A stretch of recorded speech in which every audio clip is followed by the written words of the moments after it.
Fall. It's officially my favorite time of the year. The weeks leading up to Halloween are a sort of extended personal holiday for me. Pumpkin spice is back. Yeah, I have the coffee taste of a high school girl. Sue me. The color orange is rampant. I get to celebrate the anniversary of my birth.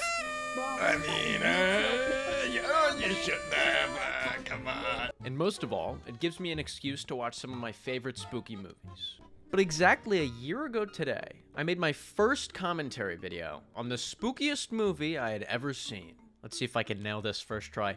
A 1980s made-for-TV Disney family horror film named Mr. Boogedy. And if you've seen that video, you know what I think.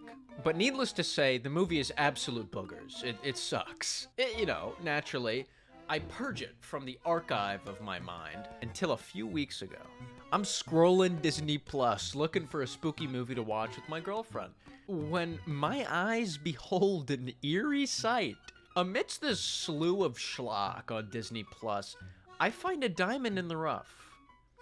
I find out they made a sequel, so less like a diamond in the rough and more like fool's gold. The fact that there could be a sequel to a movie like Mr. Boogedy gave me hope. Hope that it would be even worse than the first. And I was right. Coming in at twice the length of the first one, I mean, do the math. Bad movie plus 2 times as long equals... That's a lot of bad. Starring Richard Masur from amazing films like The Thing and Mimi Kennedy, both returning from the first film, the rest of the characters from the first film are completely recast. So it makes for like a really awkward movie whenever it feels like you're following a completely different family.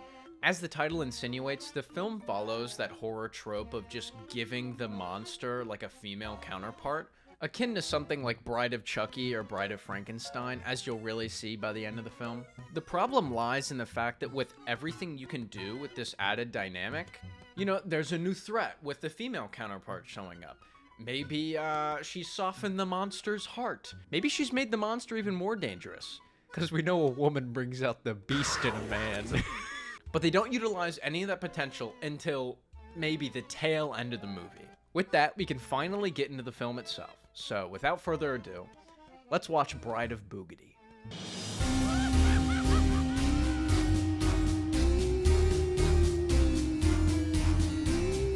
So the film opens on a spooky campfire scene where a recast of Mr. Witherspoon from the first film gives a rundown of the events of the first movie. His explanation kind of sucks to the point where if you hadn't seen the first movie and just watched this based off of his summary of the first one, I still really wouldn't know what was going on. So if you haven't seen the first film or my first video, I'll do my best to sum up the first film here. The Davis family moves into a spooky house in Lucifer Falls, New England, haunted by a ghost named Mr. Boogedy. After being thoroughly haunted by Mr. Boogedy and completely dismissed by her skeptic parents, the kids visit Mr. Witherspoon, who gives a rundown on Mr. Boogedy and his origin, which I will try and do now. Mr. Boogedy is a pilgrim from pilgrim times who's incapable of laughter, so he scares kids for fun. Dante, named Mr. Boogedy, falls in love with a widow, Mary, and she rejects him because he's a freak, so he sells his soul to the devil for a magic cloak, puts a ransom on Marian's son's soul so she'll get with him. She doesn't, so he blows up his house. And after learning about Mr. Boogedy's history, the haunting ensues. A cool dance sequence happens, and then they suck up Mr. Boogedy, seemingly defeating him, but you're not really sure at the same time, leaving it open-ended for a sequel. Because that's what Disney does best. Caught up to speed? Good, because it's full steam ahead from here. So it cuts to what looks like some random salesman. I don't know why a salesman would be rolling up to your door in the middle of the night. Maybe he's a Jehovah's Witness. Who knows? But the Davises plan to scare this guy as soon as he walks into the door.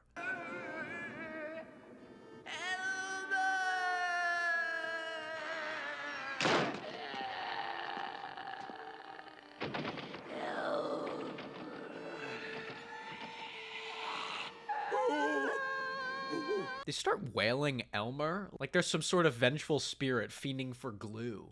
And then they drop what looks to be like a 50-pound spider on him. I don't know how that didn't break his neck, but laws of physics don't apply in Boogedy land. We then find out it's not a random salesman. It's none other than Uncle Elmer.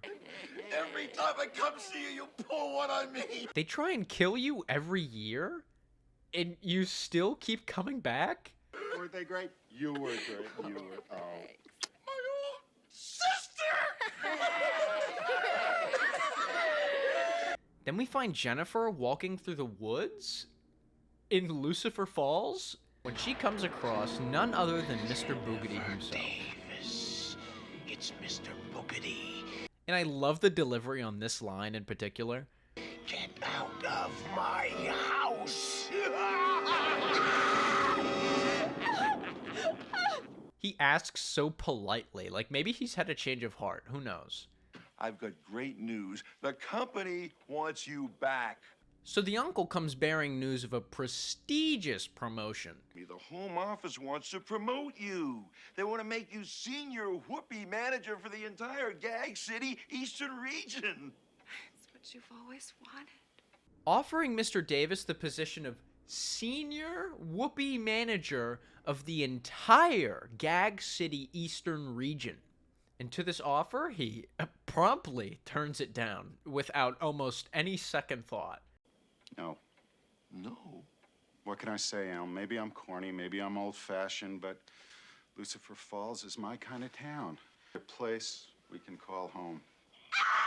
And I love that right after he says this, it just cuts to Jennifer screaming for her life. What happened, sweetheart? It's Mr. Boogedy. I saw him. He's back. Uh-huh, yeah, sure you did. It was really him. Was he real big and scary? Carlton. Honey, we got rid of Mr. Boogedy, remember? He's never coming back. Look, honey, I'm sure it was someone else. Maybe the paper boy. That's right. He has been running late. In a pilgrim's hat. Well, this is New England. Anyone watching from New England, let me know in the comments if Big Buckle hats are back. If not, let's bring them back. I want everyone looking like the Quaker Oats guy. Remember when Twitter thought the Quaker Oats guy was hot? Am I dreaming this? I feel like I'm losing my mind. And you'd think that Mr. Davis would be a little bit more inclined to believe his kids whenever they freak out about Mr. Boogedy, especially given the events of the first film. I mean, I don't know if I'd lie about a traumatic experience with a vengeful pilgrim. But if you've seen the first film, you also know that Mr. Davis takes nothing seriously. His one and only love in life isn't his wife, it's not his family, it's not his kids, it's not even Lucifer Falls. It's pranks. So now we're at this town hall meeting where everyone's arguing over where they should hold their town festival, Lucy Fest. It's probably good that they shortened it to Lucy Fest. I don't know if Lucifer Fest would fly in the 80s. And in this room, we have such a cast of characters. I mean, we have Mrs. Hooter, comically chef, Uncle Sam, and our film's secondary protagonist, Mr. Tom Lynch. And this dude gives the best performance in the film, bar none. Like, half of his acting is done with his eyebrows, but every word that comes out of his mouth, he's making like at least 5 different facial expressions. But Mr. Lynch is so petty at the fact that he's not Lucifer Falls' honorary mayor anymore that he decides that if you want to hold Lucy Fest on my cow pasture, you're going to have to pay. Why don't we just have the carnival in the town square? Square? Why not? Sure. Town Square.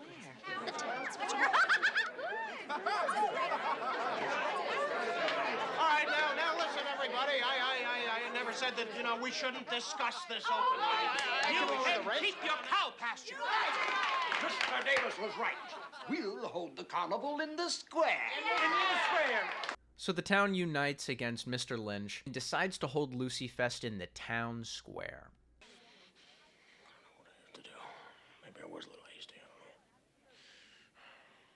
You'd think I was asking for their firstborn. It's just a little rent. From there, the Davises make a visit to the new location of their store, Gag City, which is held in an old wax museum. And I'll say straight away, I do not F with wax museums. I've been to the Ripley's Believe It or Not wax museum when I was 8. I still haven't recovered. What happened, Mr. Hamilton? He disappeared one day, without a trace. Left everything just as you see it.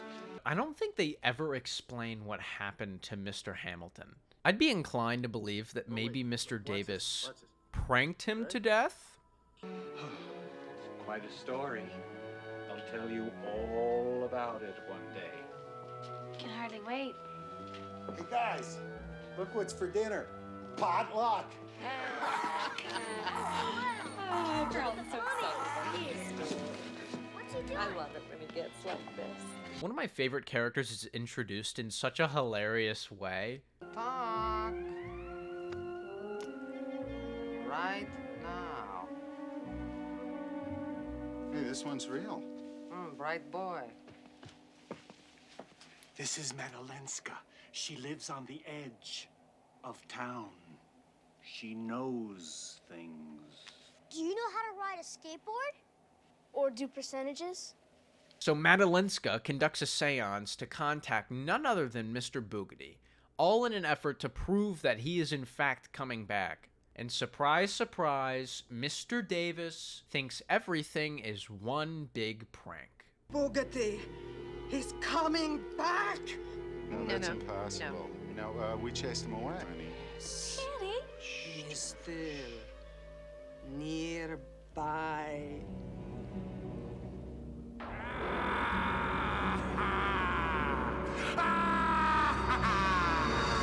So just like the last film, Jennifer and the boys consult Mr. Witherspoon, who is incredibly unhelpful and just flat out weird. The original Witherspoon was a little weird, but he was charming. He was at least helpful.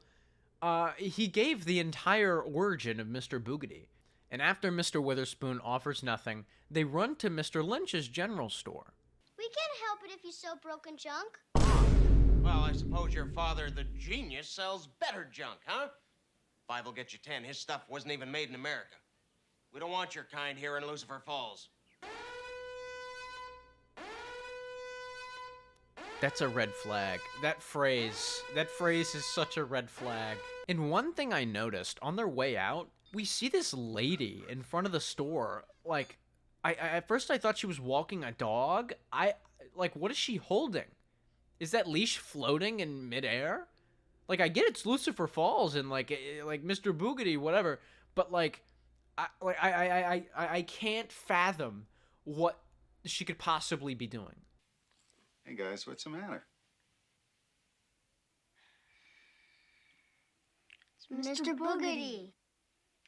Boogedy again. Hey, I got an idea. Why don't we have our own booth at the carnival? How does that sound? And least helpful parents of all time goes to the Davises. So the boys are woken up in the middle of the night by Mr. Boogedy, and what happens next is an almost 5-minute scene of the boys walking around the house with a flashlight. Like, I don't know how many of you are up to date on the history of advertising. Back in the 80s, when there weren't any laws limiting the amount of commercials you could flash at kids in like a given time frame, I'm willing to bet that halfway through the scene, they could have cut to like a 5-minute commercial break, come back, and then ended the scene with another 5-minute commercial break. The 80s were a wild time, dude. I don't know what people mean when they say they were born in the wrong generation. I can hardly make it through a 10-second skippable ad before I move on to another video. Anyway, the boys find this cool green door that, when you touch, poofs you into what looks like the Hunter's Dream from Bloodborne, where they find none other than Mr. Boogedy in the flesh. But for real this time, I think. And in this scene, Marion's son Jonathan just kind of shows up for like 2 seconds. Run, don't let him catch you. It's Jonathan! I can't imagine how confusing it would have been if you hadn't seen the first film. But then, like, I think about it, and having seen the first one like 5 times, it's still so confusing when Jonathan just shows up.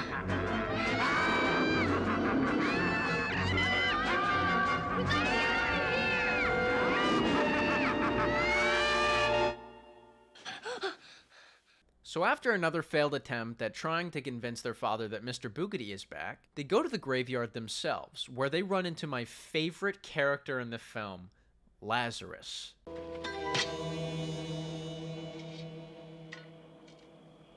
It's a statue. We knew that. Who are you? I'm Lazarus. I dig graves. First of all, that's such a metal name. Second of all, Lazarus is such a chill guy. Like, he just wanted to share his passion for grave digging. And I love how he just kind of tags along in the next scene. Like, the man just wants a friend. Evening, Mr. Witherspoon. Good evening, Lazarus. Lazarus wants to be in the carnival. Yeah, he's practicing to be a ventriloquist. I can also do a hula hoop. Anyways, the parents hold a fake seance to try and convince the kids that Boogedy isn't back, when Mr. Lynch shows up dressed up as Mr. Boogedy to sabotage it. They both get hit with enough voltage to definitely kill them both. But Mr. Lynch seemed to like it. Oh, that's good.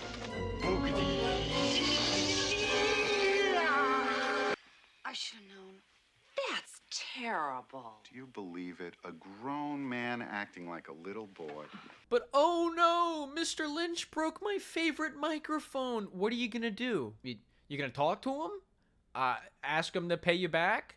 I wonder what Mr. Davis is going to do. Are you gonna beat him up?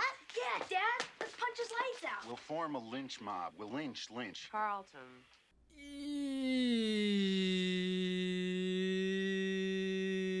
Mr. Davis, I'm gonna give you one chance to redeem yourself. Even though you don't deserve it, I'm giving you one chance. I mean, just because he ruined my good microphone and practically electrocuted me, I'll blow up his store. I don't know if domestic terror was the answer I was looking for either, but I'll count my losses on this one. And on that very dated, violent note, Mr. Boogedy finds his perfect host in Mr. Davis. Anyways, Mr. Davis acts incredibly weird and steals the widow Marion's dress to try and put it on Mrs. Davis. And it leads to probably the weirdest scene in the film, if not the most uncomfortable scene. I'm just gonna let it speak for itself. Hey guys, post-edit Orange here. Copyright law is really stupid. Sorry it's a mess, but to get around the copyright strike and actually get the video up, I'm gonna put my webcam in the corner of this section and layer over some audio of me eating some sun chips. And worst case scenario, you get some ASMR. Anyways, back to the video. Thank you, love you, bye. Come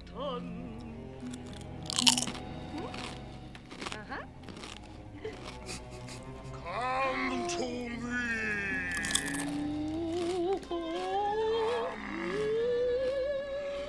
Oh, your hands are filthy. The dress. Marion, I want you. Honey, it's Eloise. Boogedy! Boogedy!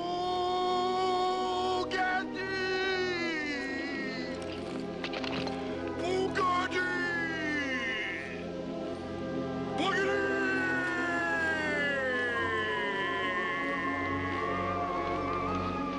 The sexual tension, the inflation, and the reactions from the wax people? What? So they try and keep a close eye on him until he starts snooping around and finds that green door from earlier, to which he inexplicably pulls Mr. Boogedy's cloak out of. And it's not like the family really did anything to stop him. They just kind of watched in horror. Luckily, Uncle Elmer is here to swoop in and save the day. In a gorilla suit? You're gonna get it now, Carlton.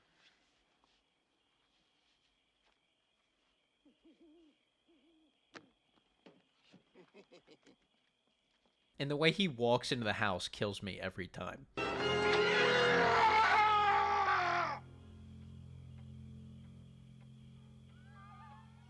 It reminds me of that bit from King of the Hill where Bobby just makes like some otherworldly sound when he jumps into the room. But Gorilla Elmer saves the day by exorcising Mr. Davis, who then covers the wall in flowers? I guess that's what good magic looks like. So the cloak is off again, and all seems well, the town is saved. But uh-oh, Mr. Lynch is back, and he's coming for the cloak. So it cuts to the day of Lucy Fest, and the Davises have their own booth where they hold these fake seances. Is this Santa? No, this is the Spirit Master. What's your name? Linda? Well, Linda, who would you like to talk to? Nobody. We cut to Mr. Lynch with Mr. Boogedy's cloak, and his motivations are honestly kind of depressing. that chance. I've got it now, and I intend to use it. No more Mr. Nice Guy, folks. This cloak will give me power. Nobody laughing at me behind my back. People will respect me. I'll have friends again. Mr. Lynch, you're lonely. Until Mr. Boogedy actually possesses Mr. Lynch, thus bringing all of the wax figures to life.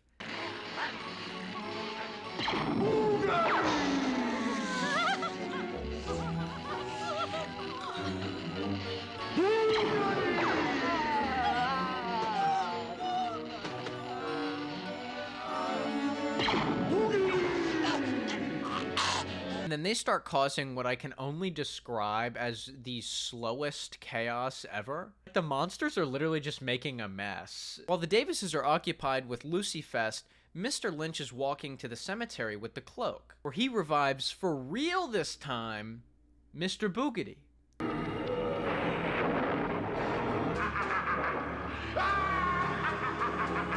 You can't hide from me, little boys. I'm coming.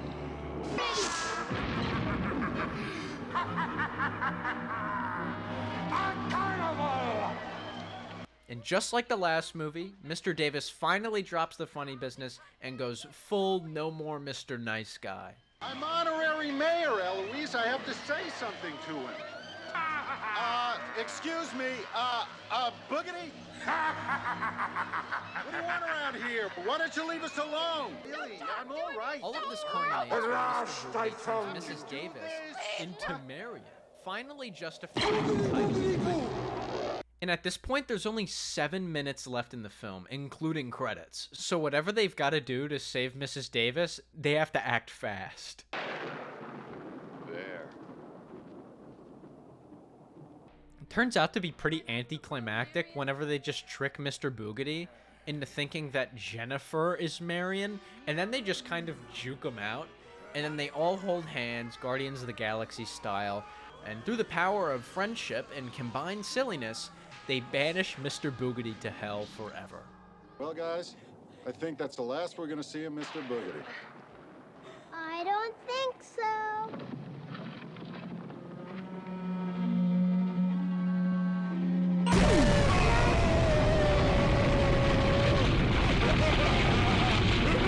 And on that dark note, the movie's over.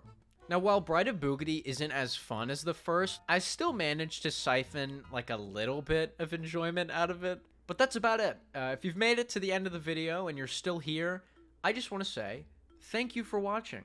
And on top of that, I just want to thank you guys for 4,000 subs. I think it's actually like 4.5 thousand now. Regardless, I can't express how much I appreciate you guys. I really do love making these videos for you guys.